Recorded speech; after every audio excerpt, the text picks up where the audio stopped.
And welcome to another edition of Money Talk with Melanie. I am your business diva, Melanie Collette, and I'm broadcasting live from beautiful Cape May County, New Jersey via SHR Media and High Plains Pundit Talk Radio. And hello to the people in the Facey chat: Chris Gaines, Greg Wilson, Hugo, hi, Philip, Stephen, hi, Manuel, hello. It is great to see you guys, and hello to everybody out there in SHR Media and High Plains Pundit Talk Radio Land. Carolyn, Coleridge, hi, how are you? Robert, hello, welcome. So glad you guys are joining me today. My guest today is a candidate for U.S. Senate, Lateresa Jones. Look, I hope I'm pronouncing your name right. That I forgot to confirm, and I will do that in 1 second. She's got one last thing. Oh, hey, Marcy. Hey, Jones, how are you? Paul, TJ, what's up? Mike, we're going to talk today a little bit about Jay-Z's comments and President Trump's response. We're also going to talk DACA and more. She's out of Florida, so of course DACA has quite an effect on her state. So we're looking forward to speaking to Ms. Jones about that. But before we get into that, just a tiny bit of housekeeping. Tomorrow's guest is radio talk show host, author, and commentator on civilization jihad, Paul Sutliff. Looking very forward to the conversation with him tomorrow as well. Should be really interesting. Very excited. Steph, Ed, Shelly, Teddy Lee, David, hi. Welcome, welcome, welcome, Stephen. Pablo, anybody that I missed, I apologize. It is not on purpose. The feed just runs by really quickly. And sometimes I don't catch everybody. So I apologize for that if I missed you in the Facebook thread there. But everybody is welcome, and I'm very happy to see you all there today. If you are not following me on Twitter yet, I don't even have 1,000 followers yet. I mean, really, like I have almost 5,000 Facebook friends and only like 988 followers. Like, you guys are going to rectify that situation, right? At Money Talk Mel on Twitter. I want to do that. I'm just saying. And that was Lateresa. Is that Lateresa? Is that how I pronounce your name? Lateresa. Okay, I got it. Okay, cool. You got it. All right. I just wanted to make sure. No, you're fine. Okay. As you can hear, Miss Lateresa is waiting in the wings, and we're going to be talking to her in a few minutes.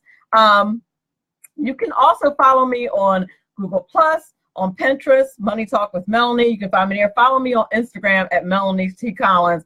I know I need to fix that. That is like the last thing with the name Collins that I need to rectify, and I will shortly. Very soon. Anywho, welcome Mr. Poindexter, Kevin, Randy, Stephen. Hello, welcome everyone. I am also going to have Chris Gaines, who you see in the chat, is also going to be on the show. He is my Wednesday guest from Patriot Games. Excited to have him on the show as well. Very excited to talk about his mission. If you would like to be a guest on the show and join this esteemed list, I have also had Colonel Rob Maness, former Senator Ted Harvey from Colorado, Dr. Brooks Robinson, Fox News specialist, used to be Fox News specialist, but a writer and Fox News contributor, lawyer, Ebony K. Williams I've had on the show. If you want to join that list, give me a holler at Money Talk Mel on Twitter. You can do it there. You can give me a holler at 937-756-6639. That's 937-756-6639 if you are interested in being a guest on the show. Jordan Rickers, hello. Mario, Doug, JW, Mr. Josh, how are you? Welcome. Just doing a little bit of housekeeping here. Oh, well, I do show prep like earlier in the day, but apparently after I was done my show prep, one of the FBI folks is gone. I want to say McCabe is out of there. Let me tell you, listen, here's the thing. Now, I listen, Jordan Rickers, am I giving my number out? Okay, now Jordan Rickers, you and I both know that, or you may not know that is my Google Voice number. Come on now.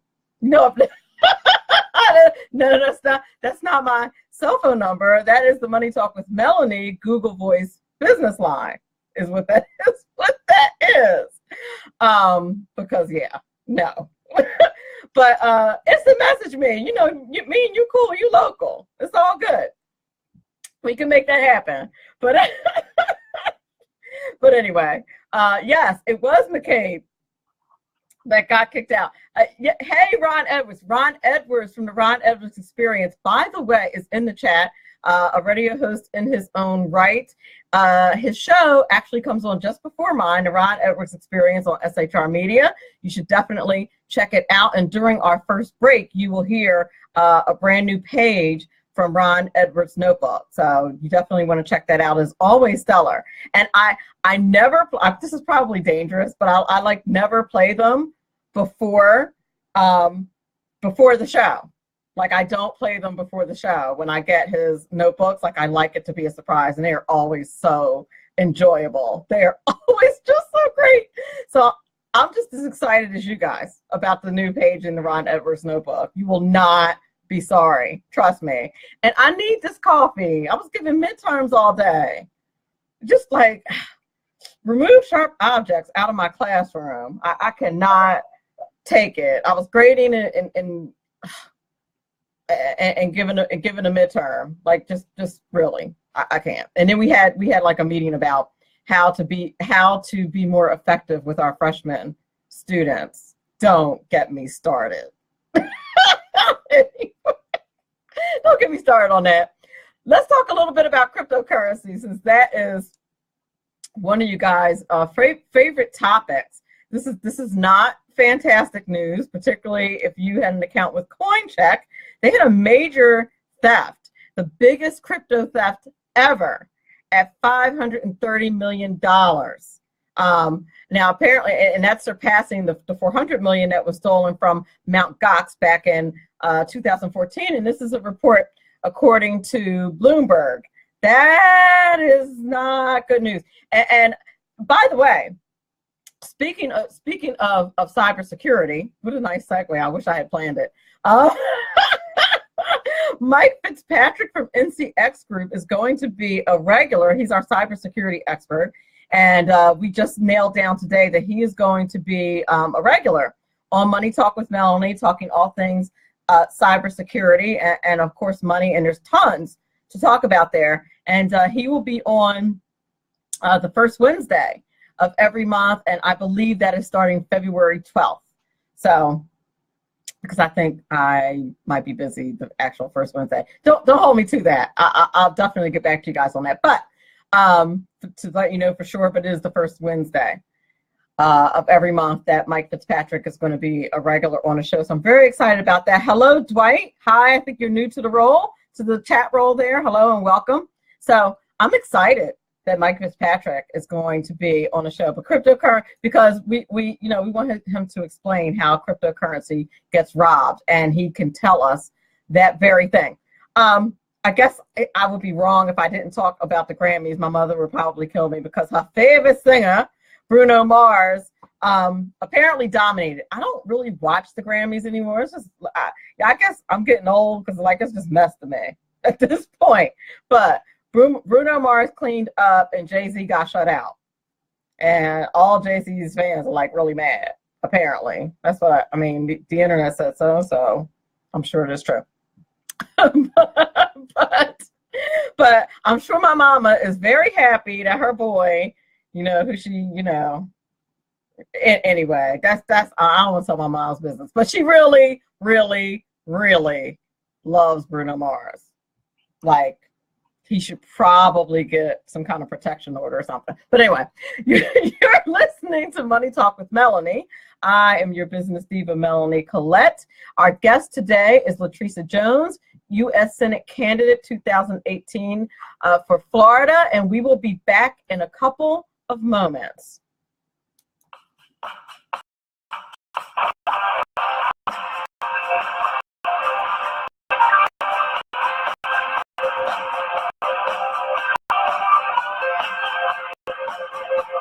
What if Mrs. Clinton had become president?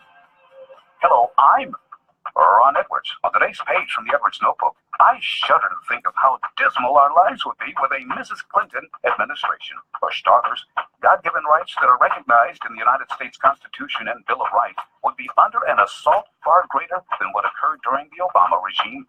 The deep state dwellers would be literally drowning out our exceptional nation way of life under a sea of regulations, some of which could be connected to a United Nations-inspired eradication of our national sovereignty. Robert Mueller, John Podesta, James Comey, and many others would be enjoying the prospect of totally getting away with the abuses of power they have been wielding, and there would be no effort whatsoever to drain the swamp. The cabal of leftist collaborators came within an inch of unleashing a level of misery that rivals fallen nations like Argentina and Venezuela. My fellow Americans, give thanks to God and arise to stand for our future and that of our children and children's children. God bless you. God bless America, and may America bless God. I'm Ron Edwards. Ron Edwards, the new voice of America. Sponsored by the Tri-County Liberty Coalition. My name is David Barnett, and I've been helping people buy and sell small and medium-sized businesses since 2008. So far this year, I've gone on 5 vacations. It's because I've got my own business. When you get tired of being managed by someone else and you decide that business ownership is right for you without the risk of starting your own unproven enterprise, then come over to businessbuyeradvantage.com. There are over 100 YouTube videos on buying and selling businesses that you can watch for free. That's businessbuyeradvantage.com. Who likes paying taxes? Nobody. That's why Eva Rosenberg from TaxMama.com wants you to pay less of them.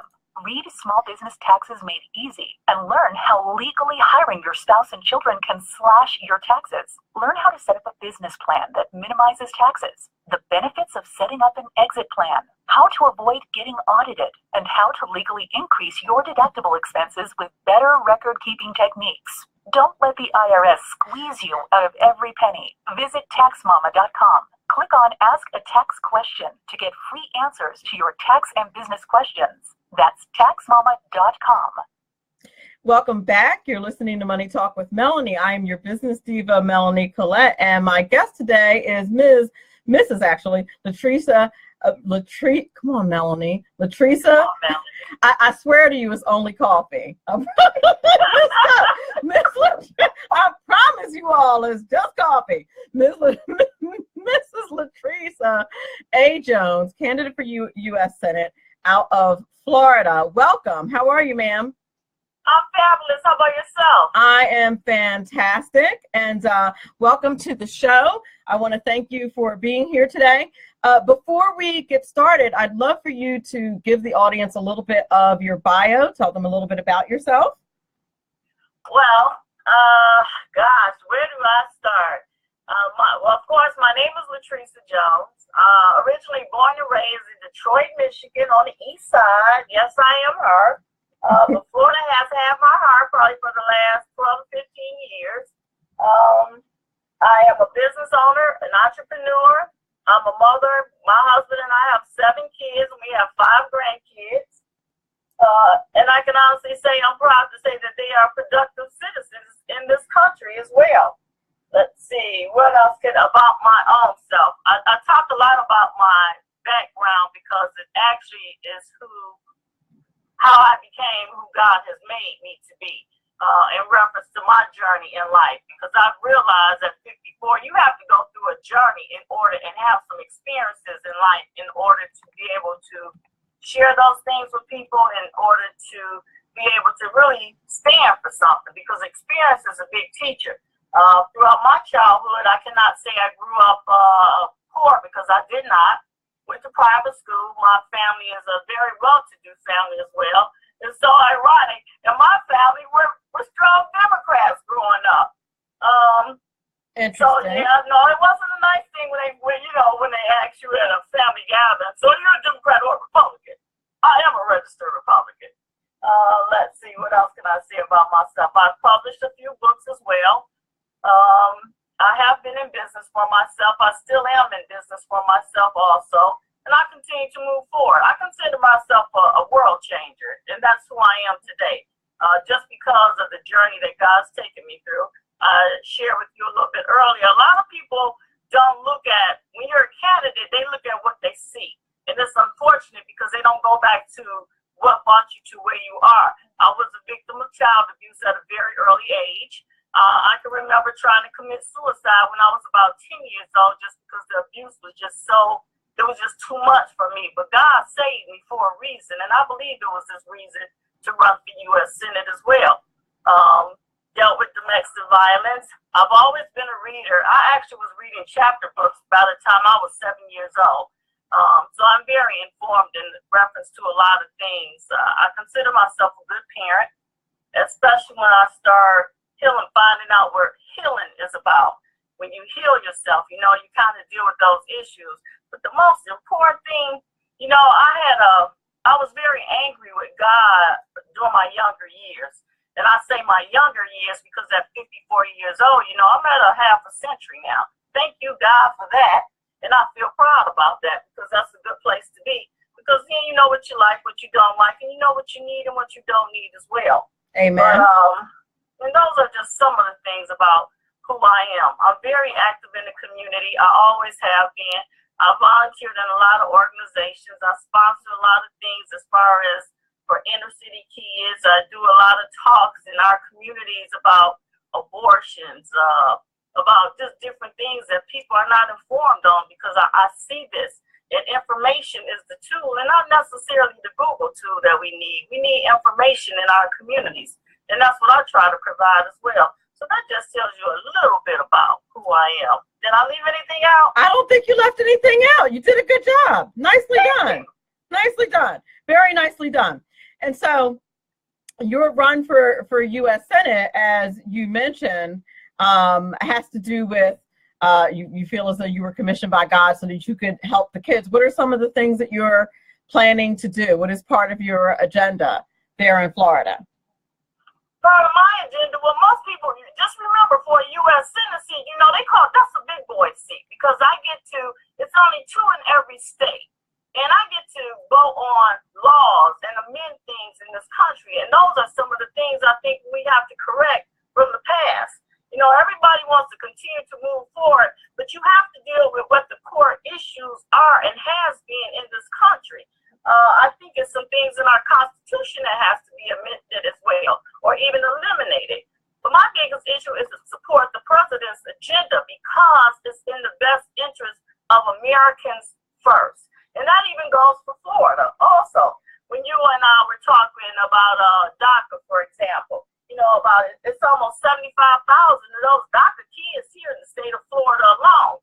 And not only that, we've even brought people from Puerto Rico from this hurricane that's also over here in the state of Florida. And those are just some of the things that I think that I have to address. And whatever's on the table that we need, like our judicial system. There are a lot of things that need to change. We have some things coming up in reference to felon rights in the state of Florida that'll be on our ballot in 2018. That's a big deal also. You know, that's going to change a lot in this state that we just changed from blue. Actually, Florida is a purple state, but it went from blue to red. And we want to keep it that way, to be most honest, because we have to be able to feel what the effects are going to be from our president that's going to trickle down into our own economy here in Florida. Indeed, indeed. Now, we're going to get back to talking about DACA, but I figured we'd start out with something a little bit light before I talk about that. And and actually this was your, you know, I'm always just so about business. I rarely ever talk about these social kinds of things, not on my show. I typically stick to economics, but you know, this very specifically targeted President Trump and talked about money. And I thought JC's comments were pretty interesting in that regard. Can you elaborate on that a little bit? And then actually you can talk a little bit about without actually obviously using the same language, but you had a very strongly worded video regarding this. earlier today. And so tell us a little bit about what Jay-Z said and what your objections to that were. Well, see, this is my thing. Freedom of speech is everybody has that right. And on my personal page, that's personal. I am not one of them girls that's going to cover it up, make it look good, and make it smell good when we are dealing with effects of things that we should have dealt with 10 years ago. This is exactly when, for me, the issue about Jay-Z is that too many of our kids utilize these people as role models, and parents allow it. We know that is a multi-billion-dollar industry. They promote drugs, they promote prostitution, they degrade the black women as well. In order to solve problems, you have to get back to core issues. And he made the comment and he says that it's not about money. When you have a net worth of $900 million, almost $1 billion, then it ain't about money. Well, it's not about money for him because he has plenty of it.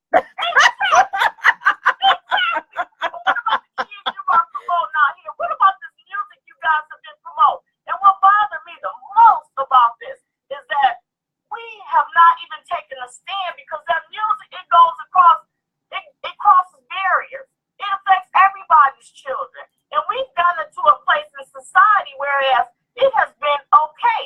And for him to sit there and to, I felt like it was degrading to his own people is how I personally felt. Really? Not that because those are the things, believe it or not, we've had a system, and Melanie, you talk about money. Just think about who the millionaires have been in the minority communities throughout the last 10 to 15 years. They've not been people creating Twitter. They're not people creating Facebook. You're talking about people selling rap music. Now you're talking about football players that don't have, God knows, don't have no common sense, that's been being women for years. So my point I'm making is that we have made it acceptable in society because we've neglected it. It's easy to neglect things like that, but this music is what they put in their heads. And I made a comment about Bill Cosby and Nancy Reagan, for example. They had told us years ago, they said that this rap music was going to affect our children, and it does. Just like me growing up in Detroit, for example. You know what? I love listening to Motown because it's that kind of flavor. You know what I'm talking about? I know what you're talking about. I feel you. You know, it gives you that inspirational kind of love. And the music now, they're promoting hate music. They're degrading black women. When do we take a stand to say this ain't right? And that's my issue with Jay-Z. You rather sit there and say it's a fight between, and it's not a fight. Well, between two grown men on Twitter. two grown millionaires. Now here's the thing. No, Melanie, billionaires. It's a difference. Yeah, you're right about that. It's a difference. You're right. You're right. Now here's the thing that I found interesting about Jay-Z's comments. Is that he had the audacity, the gall to say that he needs to be more respectful to black people. I have news for you, Mr. Z. Somebody can only be as respectful to your people as you are to yourself. And so, you teach people how to treat you. And for him to say that was just a stunning hypocrisy in my mind. I'm like, how? Like, how do you? I don't understand. Like, what tower of authority does he have to say that? I mean, you and your wife did a whole album about you cheating. I mean, let's keep it 100. You know what I'm saying? And there was some contrition there, but not a whole lot. Not a whole lot, and I'm just going to chime in on that just a little bit. You see, and what's so interesting about that, your wife, not just you, but what you've done is you've taken your wife and other females in that same industry that happen to be minority females, and you groomed them to put them on the sale, on the block for sale, because that's what he's done.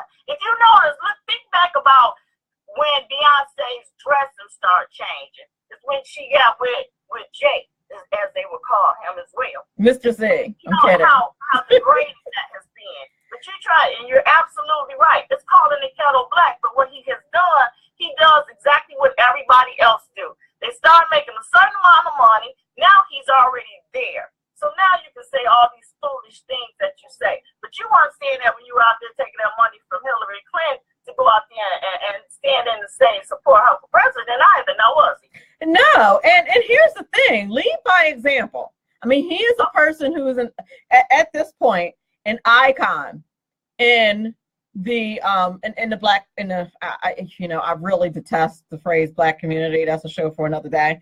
But it's a show for another day. But cause I mean, anyway, I'm gonna just put it that way. He's an icon in the quote unquote black community. And so, like, lead by example. Why don't you commit to not having any albums with any more profanity, or treating sex like it's a sport instead of something loving that's supposed to take place between, a man and a wife, or I don't know, just commit to not calling women the B word. You can go to B, the H, you can go all down the whole list. And the thing about it is, if you go into the inner cities, our kids, and I don't think these children sing these songs. We have promoted this. Parents have to take responsibility as well. I'm not going to just blame him. I do blame him for not being an example, because believe it or not, he wouldn't have made $1 billion if he was singing clean music. And we all know this, because that's not how our society be. Well, now I'm going to give you a teeny bit of pushback on that. Only because of Will Smith. Now, I don't know if Will Smith has Jay-Z money or not. I haven't done a comparison, but he's not hurting. Now, that could have been, his movie money, but Will doing all right. Like, nobody's worried about Will making ends meet. Will's doing okay. Exactly. So, but in his music, one thing that I really have always appreciated about Will Smith is that his music is always pretty clean and has a positive message. So, yes, but that's not even just his message. That shows where he stands morally as well. Because what Will Smith brought to America, he showed us about, and it's not about a color thing, of course, but at the same time, he showed our kids what black love should look like. It wasn't about beating up somebody. It wasn't about degrading a woman. And not only that, there's another thing that goes with this thing about Jay-Z that people have to realize. As hard as victims and survivors have fought just to have a voice in this country, and we finally get a voice for people to say, you know what? Sexual misconduct is not acceptable. You know what? Our kids are still being abused in America. You're talking about 4 kids from child abuse die a day in America. I don't hear the outrage. I don't hear anybody talking about it. But at the same time, the demeanor and the dehumanization comes in when they continue to focus on all the wrong things. And that's a distraction.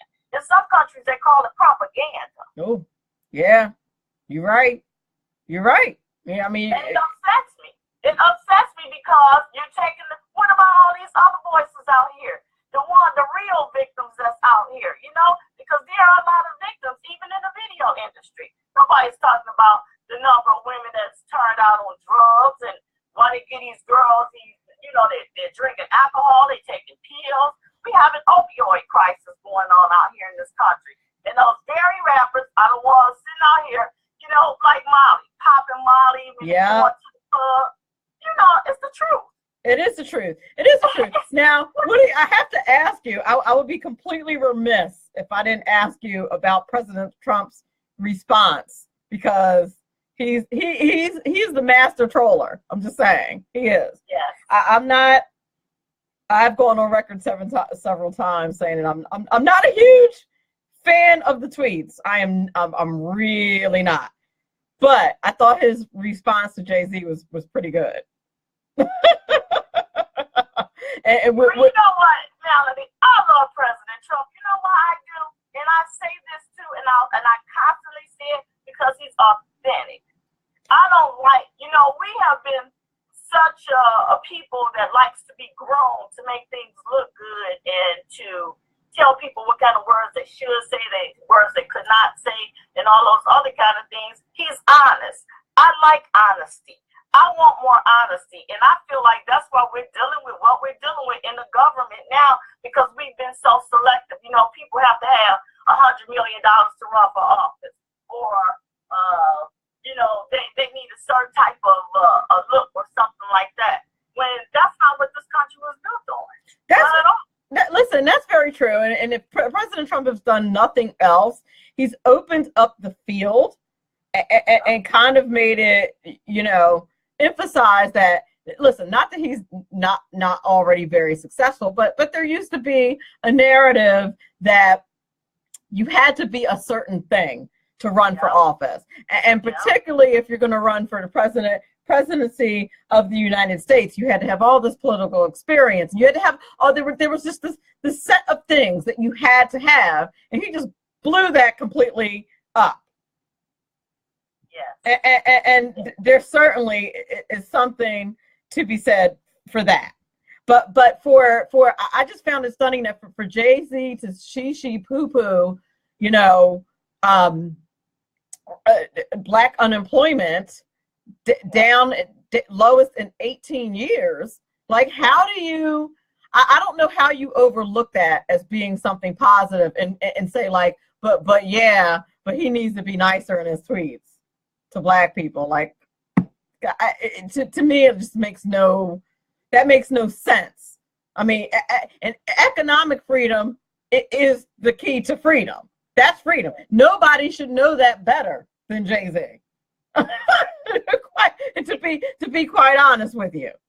Yes, and that is absolutely true. But what I think he's become very grown because of the people he hangs out with. He is, and you know, he's a master seller as well. He sells music, just like the rest of them do. They sell something to people, and they still need people to buy it. But remember, he's still short about $100 million to get to that $1 billion mark. He'll get there. Nobody's worried. He'll get there. He'll be all right. He'll get there. But it's a shame. It's a sad commentary on. I have to say that word again, that phrase again that I hate. It's a sad commentary on the state of the black, I'm going to say the liberal community, when you are more concerned about being in your fields, about what people say, than you are about how well you're able to provide for your family. Like when somehow that takes, that's more important and that takes precedence over you being able to provide for your family. Like why would you not support being able to provide for your family, or the person who put things in place so that you can provide for your family? Greg Wilson, I'm curious about that too. Greg Wilson in the chat says he's curious. He's curious about your comment about wanting to change some things in the Constitution. I'm curious about that as well. We are up against a break, and I'm hoping that on the other side of the break you're going to talk more about that, because I didn't miss that either, Greg.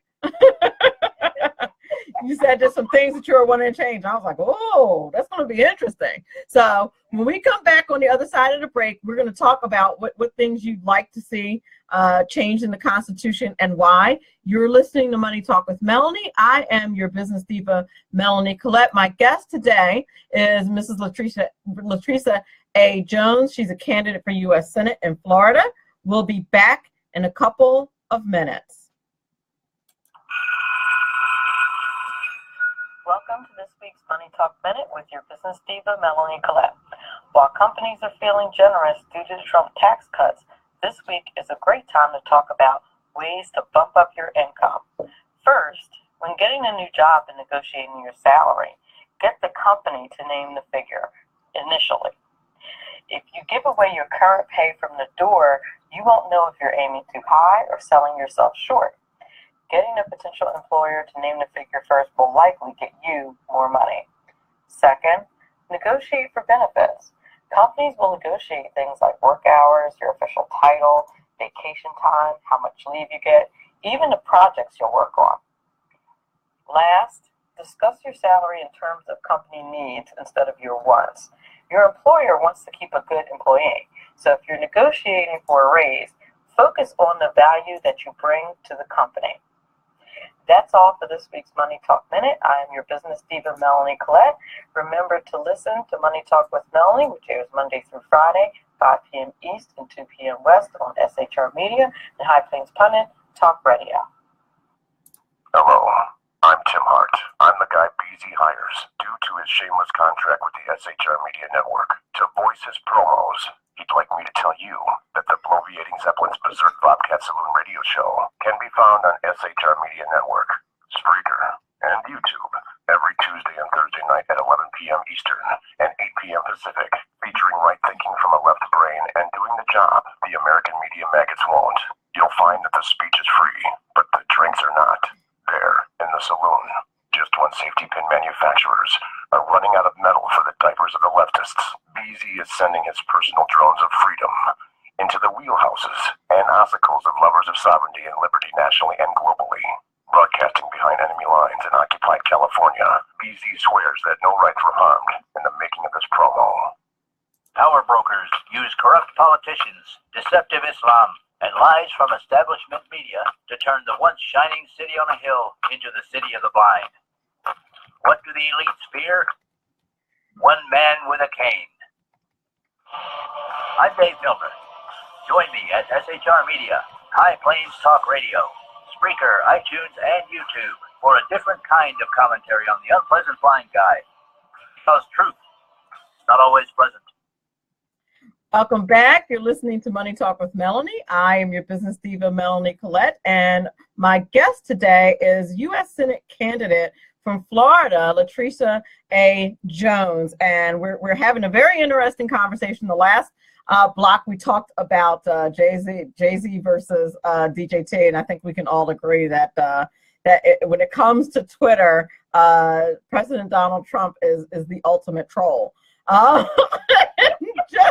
Just whether you like them or not, just really does a fantastic job with that. He really does.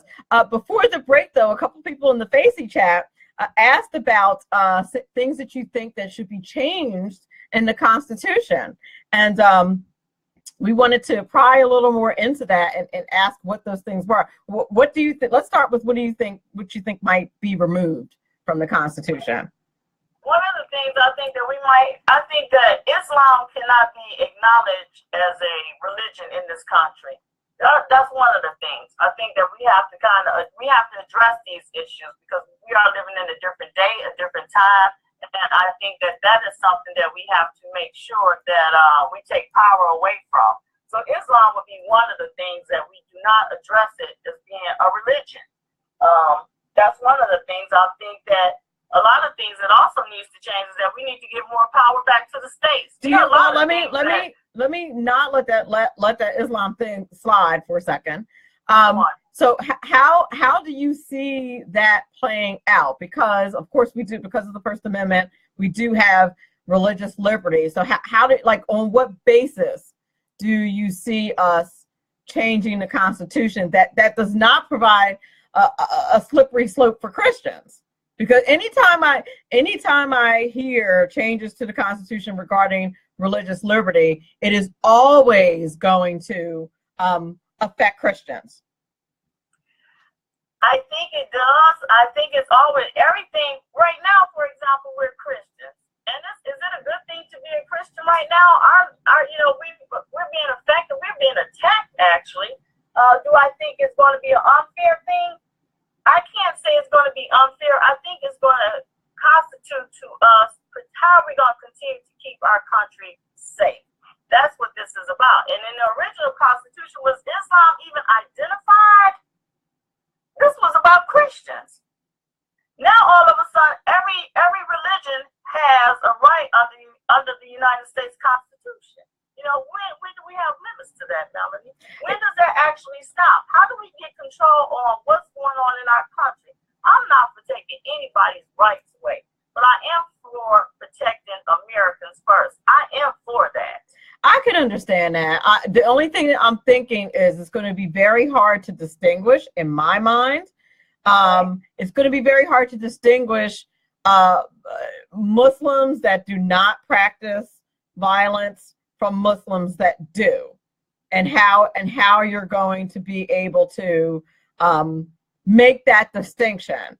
And again, it's a slippery slope, because if they're able to do that, then they're going to be able to tell Christians that they can't do certain things. And my paramount concern is always going to be, the religious liberty of Christians. And so, I applaud you for thinking about it. I just, I wonder how that works out from a legal and constitutional perspective. I'm not sure how that works. Let me say this as well, Melanie. The thing about when we're candidates, and the things that we might think that we can put into play into this country, they're just our ideas. That's what they all are for all the candidates, period. It doesn't matter who it is, because as you see, as fast as things change in this country, we'll be dealing with something completely different by the time we hit 2019. And that'll be another reality. But I'll tell you some things that I know for a fact that we can push a little harder. Our education, for example, the states should be in control of that. I'll tell you another thing. This Obamacare. Let me back up just a little bit on school, only because somebody in the Facey chat asked about your position on school choice, and since you definitely brought it up, I was wondering what your thoughts were on that, and it was asked about in the chat. I want to tell you what, school choice is an excellent idea, and the reason I feel it's an excellent idea is because parents don't realize you're going to have smaller classroom sizes. You're going to have teachers that are going to be able to teach and control what's going on in the classroom. And parents are going to be able to have input in reference to what their children are being taught. Because right now in the public school system, it's horrible what these kids are being taught. Common Core, all this other stuff, those are not things that a school system has the right to be teaching. And I do believe that school choice is about, I am an avid believer of it, an avid believer. And you know what's so sad? One more thing, though, Melanie. Sure, go ahead. It requires parents to participate in their children's education. Amen. Say it from the rooftops. Amen. And I actually I ran a poll on my Facebook page not too long ago. I don't know if I mentioned to you that I'm a high school teacher. I'm also an adjunct professor. And I've been in education for quite some time. And I did a poll the other day asking who's responsible for a child's education, the parent or the teacher, because you will hear people say, mostly liberals, that teachers are like have the primary responsibility.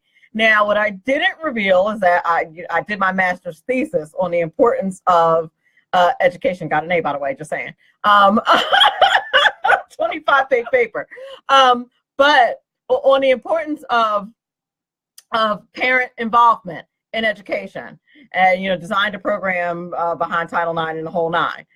But there are many people who feel like it's all on the teachers. And as a teacher, I can tell you there is not much you can do if the parents don't care.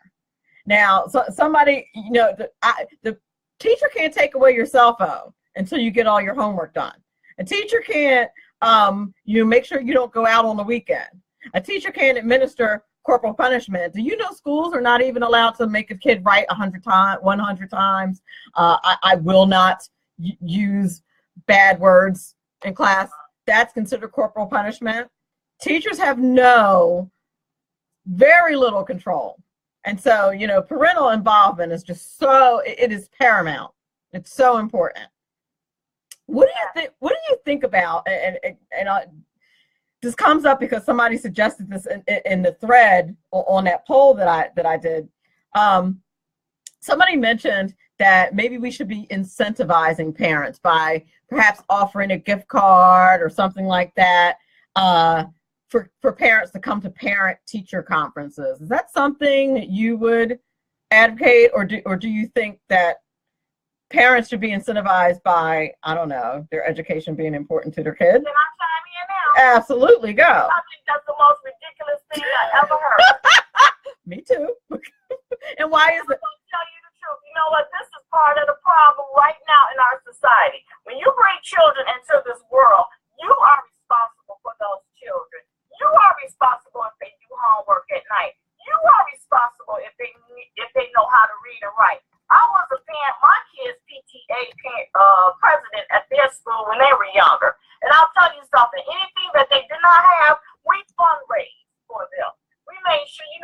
even at that time, I can remember we raised about $70,000 just selling Christmas wrapping paper. But it's about participating.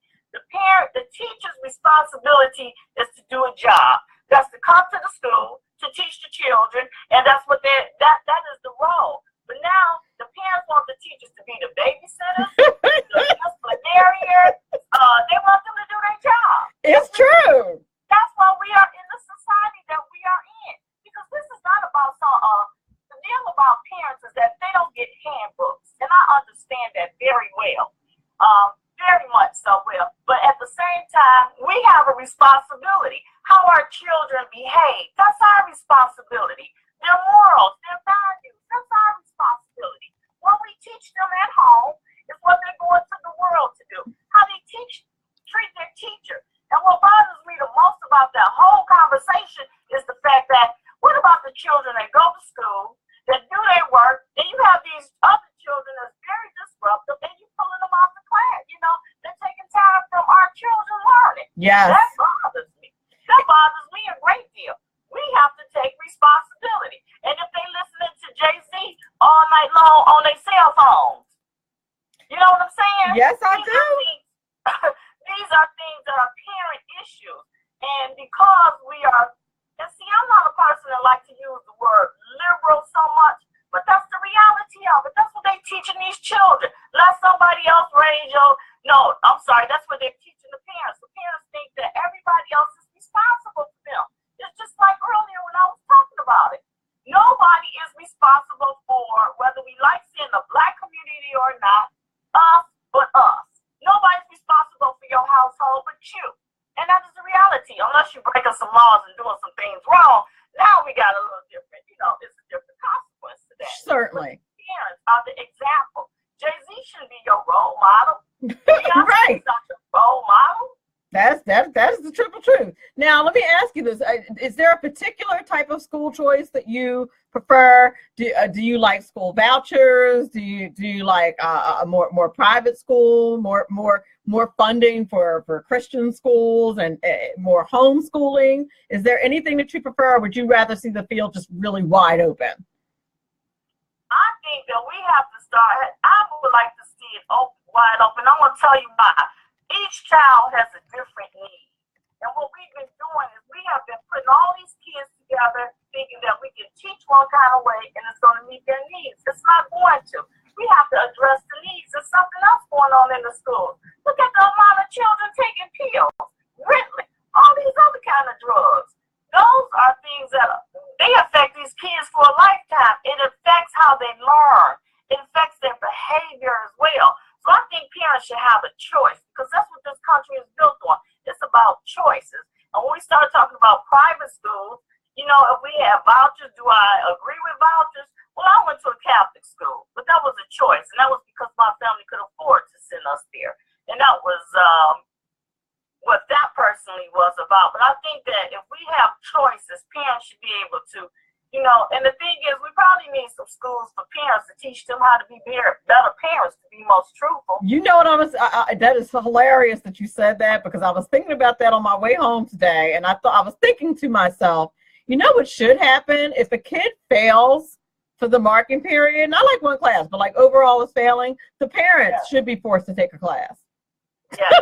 Some kind of class. I was just thinking that today on my way home. The parents should be forced. Have consequences, Melanie. There's no consequences for them not doing anything. I'm going to give you another example. Down in Florida, a couple years ago, there were about 4 kids in a public school that took a gun to school. All over the news. So, of course, I go down there. Here I go, Mother Teresa to the rescue. So I go down there because I knew that the media would just eat their parents alive just because of the school that it was, and the fact that these were kids of color and they had a gun in school. So, and this is what was so interesting. I went to all those parents and I said to you, I have enough resources to help you guys to get attorneys opposed to taking the state attorneys. I says, but you'll have to do 2 things. You'll have to go to parenting classes, and I'll make sure, and I'll connect you with some people that will help these kids to beat these not beat the charges, but kind of deal with them in a better way than I felt like a prosecutor would have done. But anyways, out of those 4 parents, only one of them took me up on that offer, just one. I'm not surprised. I'm not surprised. I've been dealing with this for quite some time, and it is just it's stunning to me, just because I didn't grow up that way. My parents were on it like white on rice. They didn't play around. So right. It's something that I just can't relate to. We only have a couple of minutes left. Can you tell?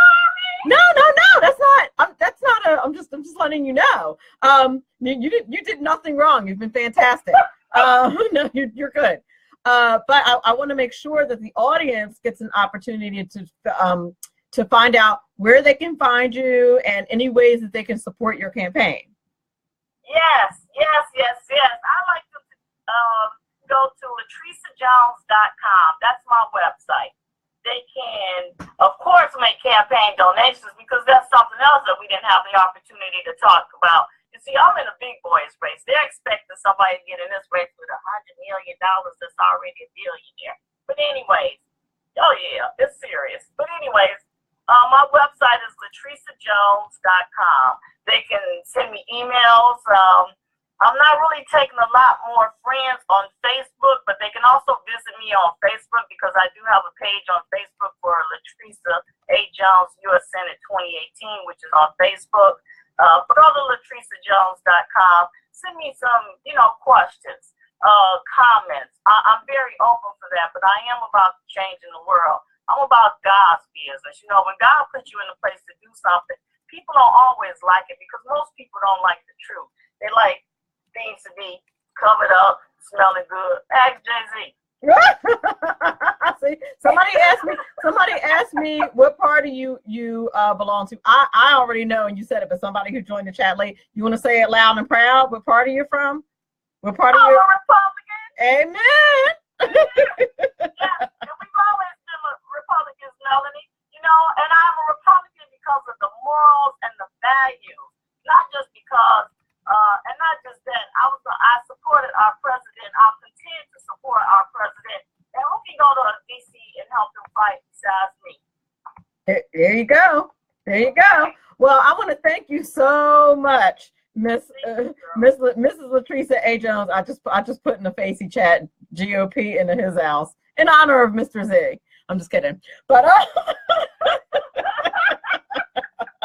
now I'm just acting foolish and tired. But I want to thank you so much for being on the show, and we certainly wish you the best of luck in your campaign, and we'll be keeping an eye on you. Hopefully you'll be back. Please do it. Thank you so much, and many blessings to you as well. Keep up the good work, because people have to be informed, Melanie, about money, and they do. Amen, sister. Have a great night. All right, you too. Blessings. Blessings. I want to thank everybody in SHR Media Land and High Plains Pundit Talk Radio. All you folks in the Facey chat, you guys are fantastic as usual. I want to thank you for being here. Before I go on, and make sure that I also thank my sponsors, Ms. Eva Rosenberg, who has a new book out about the Trump taxes. Go to her website, taxmama.com, and check out her new book about the Trump tax plan. She will also answer your tax questions for free. And also David Barnett at businessbuyeradvantage.com. Thank you very much for sponsoring Money Talk with Melanie. Thank you guys all for listening. And remember, all of this is very important, because after all, it is your money.